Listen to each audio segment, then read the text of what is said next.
Culture Club. Half hour. Friday. Oh, it's waiting for you. Ben, welcome back. Welcome back from your holiday. My Alpine adventure. How was it, by the way? Easy to get around? Yeah, it was great. We went up and stayed with friend of the show, Ben Pruse's house in Lech, in Austria, and had a nice sort of wellness retreat up there, let's call it. And then you never want to leave those places. Yeah, it's pretty great. I mean, I don't know if I never want to leave those places. I think 3 days is pretty good. We got the lay of the land. We ate the fondue. We did the wellness treatment stuff, and then we rode mountain bikes over a mountain. And it was like, all right, great, let's jump in the car and head to Milan. So how long of a drive was it? Down to Milan is about 3.5. Well, that's not that bad at all. Yeah, it wasn't. I mean, and that's the thing. It's like, we had a BMW M3 as a rental diesel, so it's got nice torque, it's got nice zip, and it's got incredible mileage. We spent 8 days there and used 1 tank of gas the whole time. That's incredible. That is the advantage of European diesels. Yeah. So I mean, it just really makes you think, like, what is America doing? But are they on bio? Are they using biodiesel, or is it clean diesel, as they say? It's definitely not clean diesel. No, I mean, this is just like diesel at the highway stop. Right. They've been trying to figure out diesel for a while, but I think electric just advanced. I don't know, but it's not a mileage thing with electrics. It's uncomparable. Diesel's all about the miles. Yeah. Yeah, that's exactly right. But we did 600 miles on 1 tank of gas, and that was up over the mountains twice. That was all over the place. So it was great. But yeah, so we did that. We down in Milan. One thing that was interesting about Milan, we stayed at Dice Corso Como, which the famous multi-brand sort of directional fashion store. They have 3 rooms, each are suites, attached to the store, attached to like the villa or the building that Dice Corso Como is in. And I had never heard of this, but it so happened that coming out of Milan Fashion Week, there was one of the suites was available for the one night that we were in town, and so we stayed there. Which is kind of remarkable. I mean, it's great. It's very design forward, which means that as a hotel room, it's more of a showpiece, less of a comforting cloud. But it was fun, and we didn't stay very long there. And then, as hotels in Europe do, they do a breakfast for guests. So we got, we had breakfast all by ourselves at the Dice Corso Como cafe, which was very nice. Felt very luxurious. And then I was going to ask, how were the services? After that, we did Breakfast Club. So that was cool too. I saw those photos in Breakfast Club. Good scene. Were you in a bar, or were you in a coffee shop? No. Charla Capone, who does Breakfast Club, who leads Breakfast Club in Milan with a guy named Morris Godlitz. I'm probably mispronouncing Morris's name, so my apologies, Morris. Anyway, their thought basically is that the Milanese don't want to go to breakfast at the same place every week. It's just not a Milanese thing, and so they wanted to have more of a kind of meeting in a community, in like a creative community space. So in each of the instances, they've had a host of what is effectively like an agency. So this one was called Nascent Design, and Max, who owns it, hosted, and there were like 40 people there crammed into their office, which was kind of wild. It was a very different Breakfast Club than I do, or that you do, I think, but it was cool. Amazing. And I love that you've taken yourself on the road with it as well, Ben. Yeah, well, I mean, look, I think we got Melbourne opened this morning. Amsterdam's coming up next week. So it's out there. If anybody wants to join this, breakfastindustries.substack.com has all of the info, and everybody is welcome to join. As we say, everyone's invited, especially you. So come hang. Absolutely do hang. All right, Ben, let's get into it this week. There's a lot I want to talk about. I don't know where you want to start. Do you want to start low? Do you want to start low brow, or you want to go high brow? Let's start low. Let's punch down. All right, so I'm gonna tell you which one I'm thinking about. So I'm thinking about the QVC deal with USA Pickleball. Is that low? No, that's an interesting one, actually. Okay, so You were gonna the go lower. deal. Well, I mean, No, the it's not even that low. It's a great story, actually. I think it's cool. yeah, I know. I thought if you were starting low, you were going to start with the sushi one. I mean, just Let's like keep going. Keep going. yeah, okay, cool. We'll get back to that in a minute. The no, the QVC one I thought was really interesting. Not really. It's lowish maybe, but not super low. So the QVC, the live shopping focused operator of channels and streaming services, to read this article Right. here, has cut a wide-ranging deal with USA Pickleball, including rights to stream its tournaments throughout the year, as well as the USA Pickleball National Tournament each November. So this is kind of fascinating, right? Because it's like QVC is really about that retail moment. It's about product storytelling. It's about your parasocial relationship with the host/salesperson. It's not about sports or storytelling or anything else, unless I'm wrong, maybe?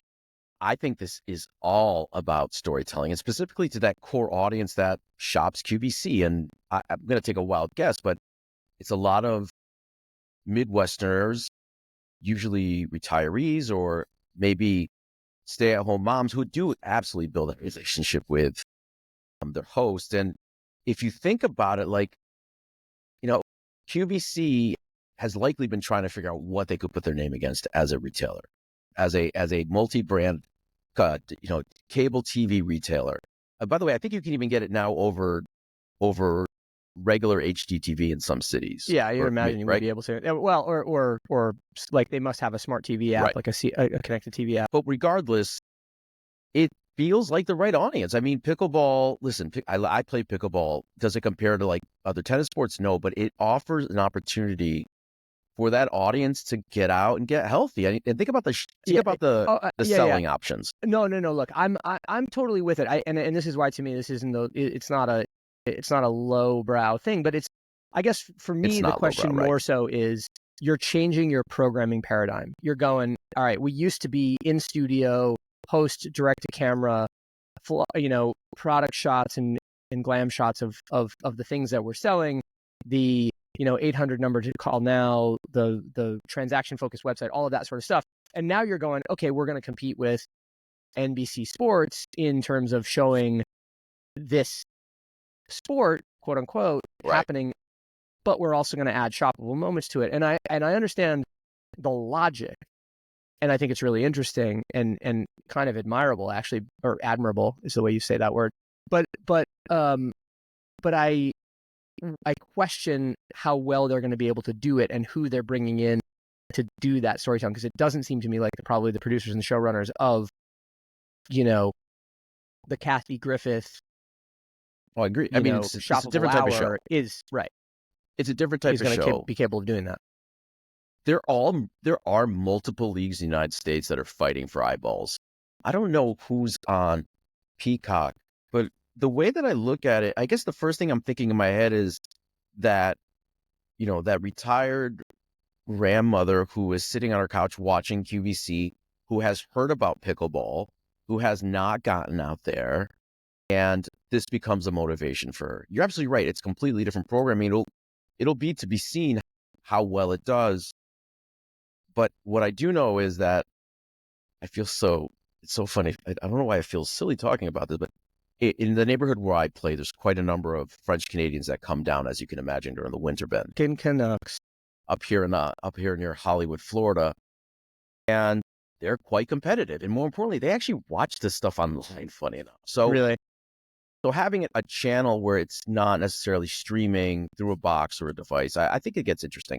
No. Look, I think it's fascinating. No paddle, right? I just wonder how they're gonna. Well, okay, sorry, Jeff, it's no paddle. You're right, but more to the point, I'm interested to know how these guys handle it. I mean, this is the dream and the for better or for worse, like the future trajectory of broadcast entertainment is that you're gonna, if you want to be advertising supported or you want to have strong ancillary revenue through product sales, you're going to have to get to a moment of shoppable content through your channels. So the logic is totally in place. It's just more a question of, how do you actually do it? How do you make the transition for a viewer who is used to, again, seeing a host in studio to seeing, I don't think it's like us. a break in the action? Well, no, of course it's not us. But it's like, how does that audience member go from being used to seeing a product in studio to seeing a break in the pickleball action where, Cotton This is so hilarious. Cotton, what are those guys' names from ESPN, the Ocho? Anyway, those guys are suddenly going, okay, well now we're at the set break, and so here is the new pickleball paddle that everyone's playing with. You can now get it for $49.99. It just seems odd to me. Well, listen, I don't want to spend too much time on pickleball, but it's a racket sport, so it's going to be handled like a racket sport. It's fun to watch, but I guess. But I mean, we just that's exactly it. It's like when we're watching Wimbledon, Johnny Mac doesn't turn to the camera and be like, "Hey, check out these new Bobble-Out rackets that everybody's," Nice one, like, Ben. Nice one. Yeah, thanks. That's my entire tennis vocabulary right there. So that's QVC. We gave I've never imagined I'd give QVC that much airtime, but let's see what they do. Yeah. So speaking of that, and it's sort of it's a corollary, a cousin to that story is the story about Hodinkee selling itself to the British retailer Watches of Switzerland. So Hodinkee began as a watch blog, literally, became a watch media company, became a all-in-one, let's call it horology conglomerate, where you're doing storytelling, you're doing direct sales, you're doing special editions and products. And in the pandemic, it seemed like that extension was logical and strategic. And in practice, they overextended themselves, particularly around their retail business, Crown and Castle, Crown and Caliber, excuse me. I was thinking Crooks and Castles, Crown and Caliber. Crooks and Castles. Yeah, man. Love that brand. Anyway, they overextended, and now they've gotten into a situation where they're selling themselves back. I will reiterate something I've said many times before, which is that I'm a huge Hodinkee fan. I think the idea behind everything that they do is fantastic, and I credit them for instance, turning me on to those who are not watching, can't see this, but I'm holding up my Tudor Oyster prints to the camera. Like they turned me on to Tudor in the early days, 2010, something like that. They were a big part of the Tudor relaunch in the United States. Yeah, exactly. And so, I have a lot of heart for the brand, and I love the vision, and obviously execution is tough.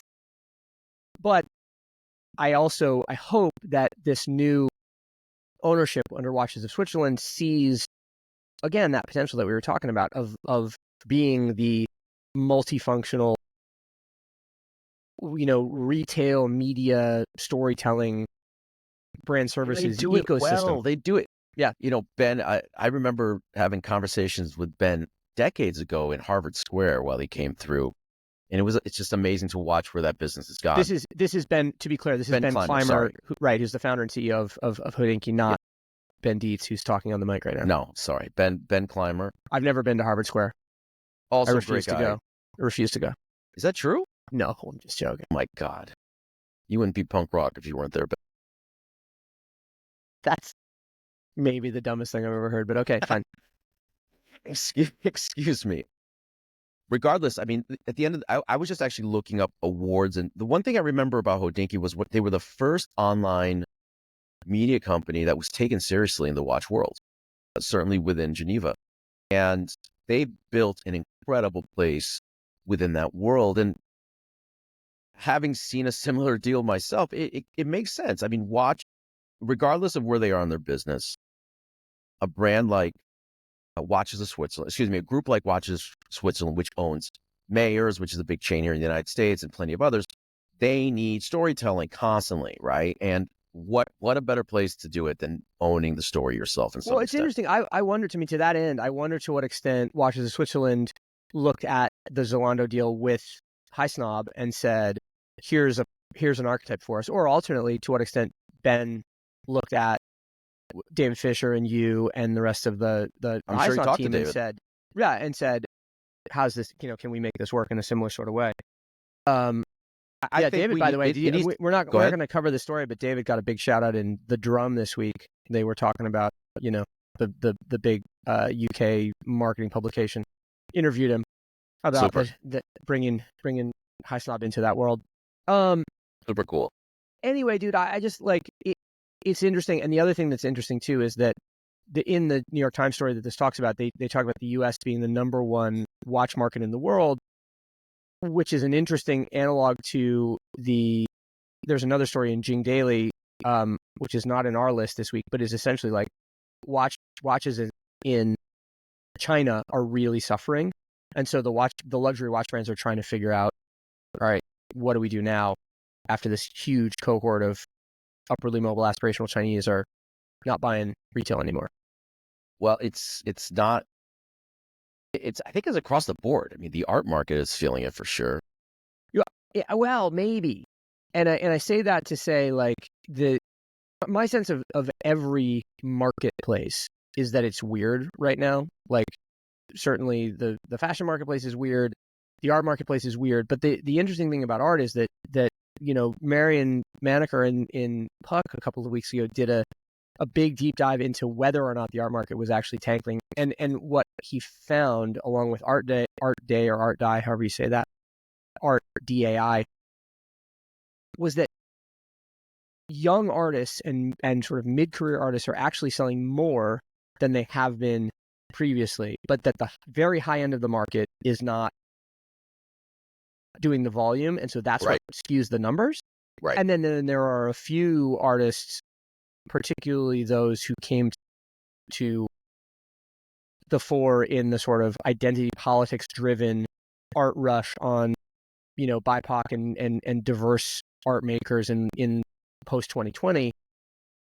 They had a huge spike and then they had a huge crash, and they look like indicators, but in fact his argument is that they are anomalous and that's not how the market actually is. That's interesting. Yeah, I mean, what I will say is that the conversation around Basel is that the high, to the point you're making, is that the high end market is not necessarily where it is. It's interesting because and we got to be careful because we're talking about watches and art, and Basel figures into both of those. Do you mean Basel, Switzerland, or do you mean Art Basel? I'm sorry. Let me be clear. We're getting ready here in Miami, of course, for Art Basel. For Miami Basel. Okay, and right. Sure. It has been a conversation. It's like what's going to happen this year, what it's going to look like in a way that it wasn't, that may not necessarily have been a year ago. Sure. But let's go back to watches. I think it's everyone's trying to figure out what's next. There's a little bit of consolidation going on. I'm not necessarily seeing a lot of media companies being picked up, but this is, to me, it's a way to bring excellence in storytelling into a group that, quite frankly, should tell excellent stories. Yeah. Which brings us to a really a nice pivot to the news from Nike about a storyteller par excellence, Tom Sachs, being welcomed back into the fold at the Swoosh after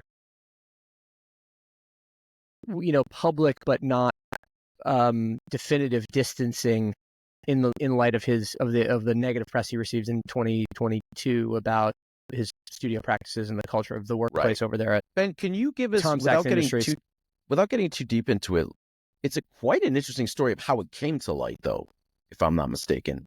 It all started with a classified ad, if I'm not mistaken. Yeah, it was something to that effect. It was for all intents and purposes a classified ad for an assistant or a house manager or something like that for an unnamed couple in the arts, and working out of the artist's home and studio and taking care of and managing their family and business and so on and so forth, or not family and business, but the business of running the family. And as people dug into it, it became clear that it was Tom Sachs and his wife, and then and then a bunch of people started to, former sort of disgruntled members of his studio started to raise the hand and say, hey, this guy's a nightmare to work for, don't do that, so on and so forth. My read of the situation has always been that if you dig a layer deeper into it, that yes, Tom is probably, and I don't know, I've met him a few times, but I don't know him, but he is probably a bit of a nightmare to work for if you can't deal with obsessive compulsive people who want things done exactly their way. But lots of people operate that way. And we certainly grew up in environments where that was the expectation. So Sure. it felt to me like a generational divide story. It was like where you and I would have thought nothing of the things that were being asked, and that's why the culture was the way it was, and that younger people, I should say, got the idea that things weren't supposed to be that way, and maybe they aren't. But it was a tempest in a tea kettle to me, and I think that's why Nike didn't fully distance, because they sort of guessed that. And they, now at least have seemed to have been, the tempest has cooled, so to speak. Well, we'll see. I mean, Brendan over Complex reported this story originally. He's pretty good on these things. It actually looks like as an actual statement. So a statement was made. Yeah. Well, it essentially is like, Nike's statement is essentially Tom Sachs has done the work. So Right. We're back. That's right. Now, that's right. Underlying that is Tom Sachs is a brand heat magnet. Tom Sachs is a storytelling genius. Tom Sachs is a product savant.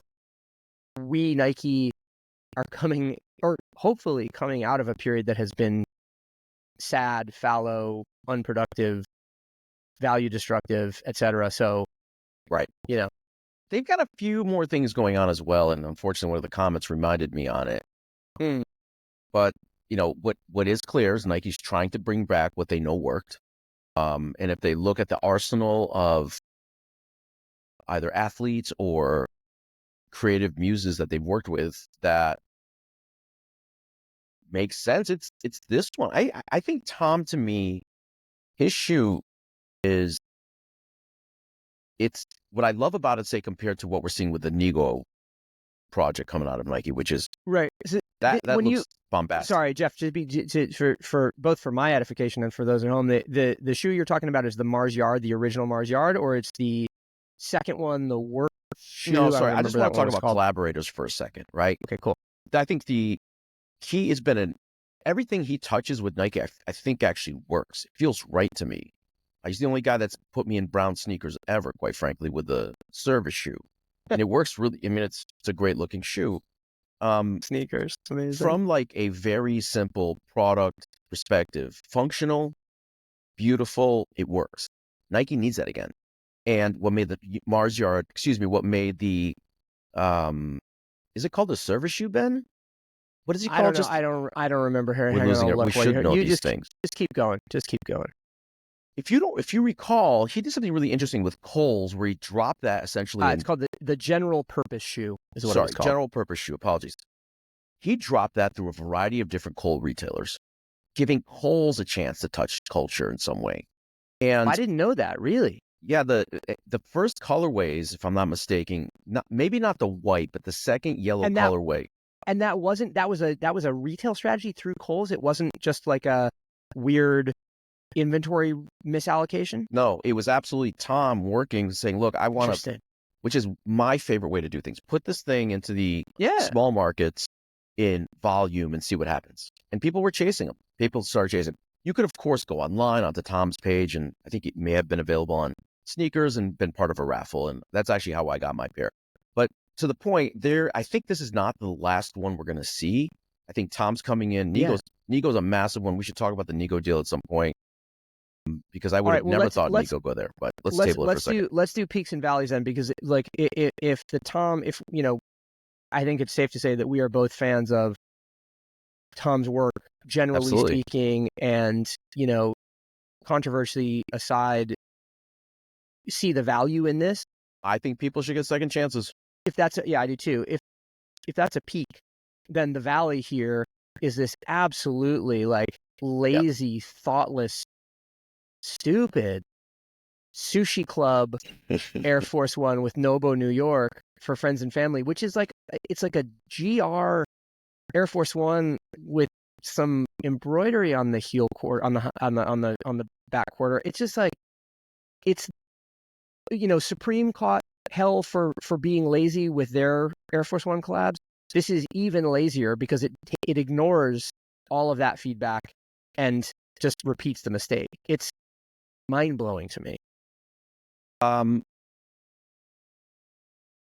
Yeah, I mean, are we just trying to not make, I don't know. It's interesting because I think that losing my photo of it so I can give you direct nail on okay, it. so just Where is to say it again. Here it is. It is Yes. it is a pair of chopsticks in an X style cross, and it says Sushi Club New York. And that's it. That's the whole collab. It's a white Air Force One. It doesn't look like it changed the material at all. This looks like a Nike by you by people with no imagination. Like, I'm just shocked by this. But that's exactly what it is. This is, if I can listen, High Snob had friends and family AF1s done as well, where we were able to print this. This is not coming through the collaborative system. There's no way it is. This to me is probably coming through some old style ID system. This is how a lot of stuff got tipped in. I mean, yeah, it's just funny. It's like, I'm looking at the sneaker news story and it says the Air Force Ones are not made for public release and is made exclusively for friends and family who will attend a special dinner. They're not a true collab. Let's put it that way. Yeah, I suppose that's true. And if that being said, me throwing Nike under the bus here might not be fair because this could just be the Nobu people doing it directly themselves. But Nike should get some quality control with high profile collaborators. These are 100% not made to be in the public. They're not made to be in the public. What is this? It says they are selling it. Wait a second. The retail price for the sneakers. Really? Nah. I mean, listen, this is fired. The whole thing is fired. If I'm not mistaken, Chris fired, stamped, by the way, not fire. There's a D on the end. Fired. Worked on this collection, if I'm not mistaken. Yeah, but can we take it a little bit lower then and talk about what Target's doing? Yeah, okay, lower. Interesting. I wouldn't. Dumber maybe, or dumber looking maybe. Context, but I think this is kind of interesting. All right, so there is a new shoe that Target is introducing that allows the sneakers to literally expand. The soles are bifurcated in a way that allows them to expand, so that a kid could wear a pair of shoes over the course of time as their feet grows. Which, like, I don't love the execution here, but I think the concept is kind of genius. You're not into the concept? I actually think that this. So let's talk about the company's name. So first of all, it's called Unos. If I'm not mistaken, I think I'm saying that correct. Unos by SZ or maybe by size or whatever. Which is Unos is an acronym that stands for You Need One Size, and they're available in kids sizes at $35 and adult sizes for $50. Right, and if you look at this. Toward the back of almost toward the heel cup on the sole, there is that opening ridge. Now, what's interesting is we've seen this in plenty of footwear. I don't think we've plenty of shoes. Seen this before. Plenty of shoes have a split sole. I think what's different. Oh, I see. Okay, yeah. I think what's different is the fact that it can grow by a half size, which is kind of crazy. It by the way, they look completely like they're taking. Inspiration from, of course, what Adi has done with their boost soles they look others. Like low budget AMDs, which is I'm sure the design inspiration. The adult one looks like a Jordan-esque 1-1 or something. But anyway, we'll see where this thing goes. But to the point, is more importantly, I think it's a house brand for Target, right? So Target now, in my view, knows that they need to move away from that wall that had their old house brand and start to, become the Target that we want them to be, right? Compete against Walmart with better quality product, as they say, a slightly higher price, a different experience when you walk in. And why not put shoes? I'll be really honest. When I am out with my kids and there's a clothing disaster, I'll go to a Target real quick and pick up for my kids easy because they always have simple Hanes black, white tee. But yeah, we'll see where this goes. And by the way, the price point is $50 and below. By the way, $50 for a shoe inside of a Target, I think it's high, if I'm not mistaken. Maybe it's high for Walmart and not so high for Target. Yeah, I feel like for Target, that's right in the